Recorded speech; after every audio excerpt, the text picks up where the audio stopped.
Silk, velvet, and gold aren't just fancy materials. They represent a hidden empire. Let's discover how old money fashion was more than just clothes. It was a way to silently show power and control. You've seen the rich outfits in period dramas and famous portraits of nobles. But have you thought about what they really meant? Today, we'll look beyond the fabrics and styles to understand a secret code of power and status that shaped more than just fashion. Beyond the gates of luxurious estates and within the quiet halls of legacy families, the fashion of modern old money speaks in subdued yet powerful tones. Today, we delve into symbols of fashion that have quietly dictated the power of the elite in more recent times. Consider the unassuming yet iconic tweed jacket. It's not just about warmth or style. For old money families, tweed represents a connection to heritage and tradition. Originally designed for the rugged Scottish climate, it became a staple for the wealthy, a subtle nod to their ancestral lands and long-standing family lineage. Now, let's turn to the discreet charm of bespoke tailoring. In a world of fast fashion and off-the-rack choices, a custom-made suit is a silent herald of exclusivity. For old money, it's less about flaunting wealth and more about honoring the art of personalization and quality. It's a quiet statement. We value and preserve artisanship. And what about accessories? Take, for instance, the signet ring. Often overlooked, this small piece of jewelry carries immense weight.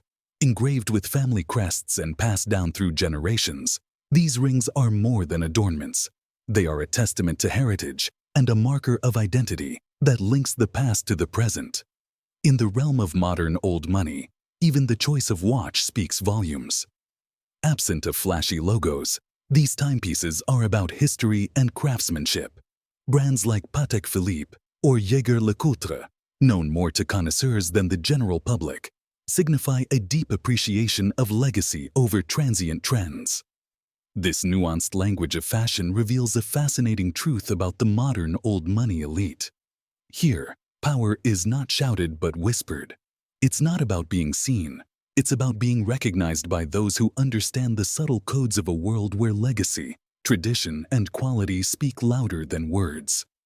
As we unfold these layers of understated elegance, we begin to understand how modern old money fashion is a rich tapestry of unspoken messages, each thread a story of continuity, discretion, and a deep-rooted sense of identity.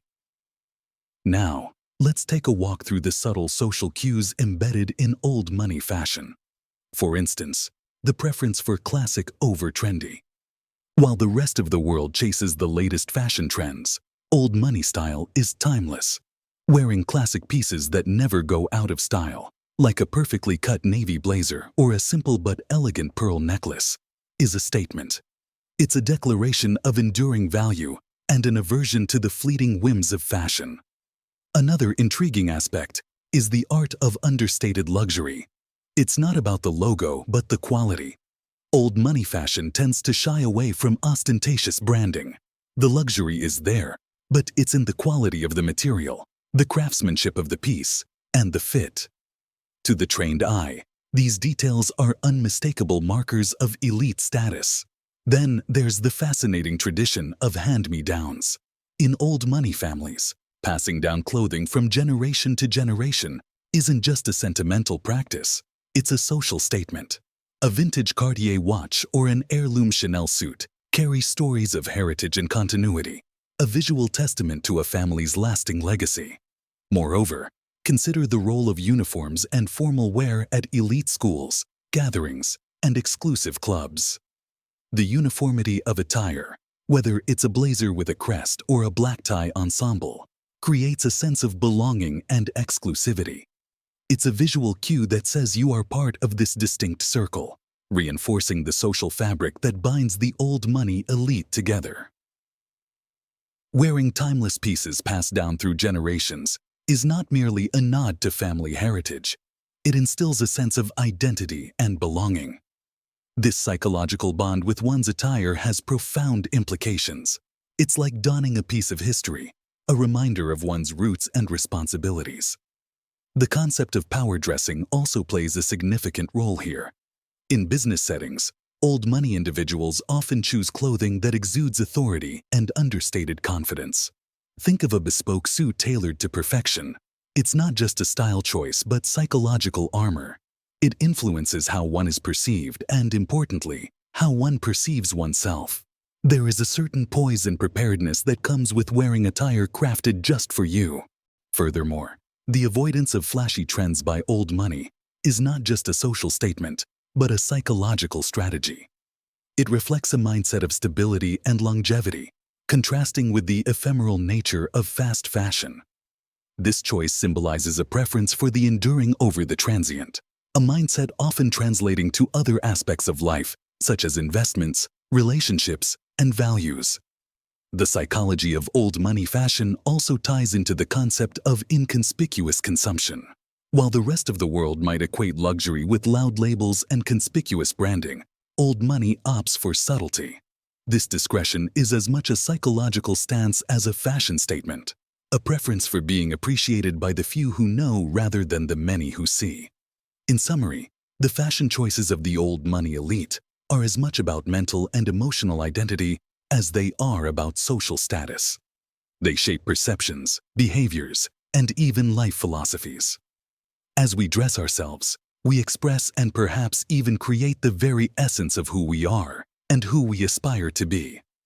Throughout history, the fashion choices of the elite have often mirrored or influenced political climates.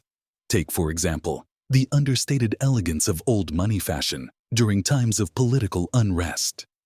When overt displays of wealth could be seen as insensitive or provocative, the elite opted for a more subdued style. This was not just a fashion statement, but a carefully calculated move to maintain an image of stability and responsibility in the halls of power. The nuances of fashion speak volumes. A bespoke suit, a well-chosen brooch, or even the color of a tie can convey messages of solidarity, authority, or diplomatic intent. These subtle signals are often overlooked by the public, but are clear and intentional messages in political circles. Moreover, old money fashion has at times been a form of quiet rebellion. In eras where political expression could be dangerous, fashion became a safe yet powerful way to make a statement. A particular style or accessory might represent allegiance to a cause or a subtle nod to a political stance, discernible only to those in the know. But it's not just about the clothing itself, it's about the manner of wearing it. There's a certain demeanor that accompanies old money fashion, a poised, measured way of presenting oneself that's been honed over generations. This demeanor is as much a part of the political statement as the clothing itself, a nonverbal assertion of presence and influence. In essence, old money fashion serves as a discreet but powerful language in the world of politics. It's a way of asserting influence, showing allegiance, or even expressing dissent, all within the refined boundaries of style and tradition. In the strategic game of politics, fashion is not just about looking the part. It's about being a silent player in the ever-shifting landscape of power. In the world of high fashion, designers are often the unsung architects of power and prestige. In this final chapter, we explore the pivotal role fashion designers have played in shaping the trends of the old money elite, crafting garments that speak of tradition, exclusivity, and timeless elegance. The relationship between old money fashion and its creators is one of mutual influence and subtle innovation. Designers like Coco Chanel, Christian Dior, and Giorgio Armani didn't just create clothes, they crafted legacies. Their designs went beyond mere fashion statements. They were embodiments of a lifestyle, a vision of elegance and class that resonated deeply with the old money ethos. These designers understood the power of understatement. They knew that in the realm of the elite, less is often more. The simplicity of a Chanel suit or the clean lines of a Dior dress weren't just style choices. They were declarations of a philosophy where quality and craftsmanship trumped ostentatious display. But their influence extends beyond individual garments. These designers helped to shape the very ideals of what old money fashion represented. They set standards of beauty and elegance that defined generations. Their vision shaped the social fabric, dictating what was considered appropriate and desirable in the highest circles of society. Their legacy is a testament to the enduring nature of old money fashion. In a world constantly chasing the next trend, these designers cemented a style that has stood the test of time. They understood that in fashion, as in life, it's not just about what you wear, it's about what you represent. As we close this chapter, we realize that fashion designers have been not just creators of clothing, but weavers of social tapestry. Their work has dressed the powerful, influenced societal norms, and left an indelible mark on the history of fashion and power. In the stitches of their creations lie stories of tradition, elegance, and an unspoken but palpable sense of power. As we step out of the grand halls and return to the present, we carry with us a newfound appreciation for the depth and complexity of this unique fashion legacy. Old money fashion is not just a relic of the past. It's a living, breathing testament to the enduring interplay between style and power. Thank you for joining me on this sartorial voyage. Keep exploring the stories hidden in plain sight, for they hold the secrets to understanding the world we live in today.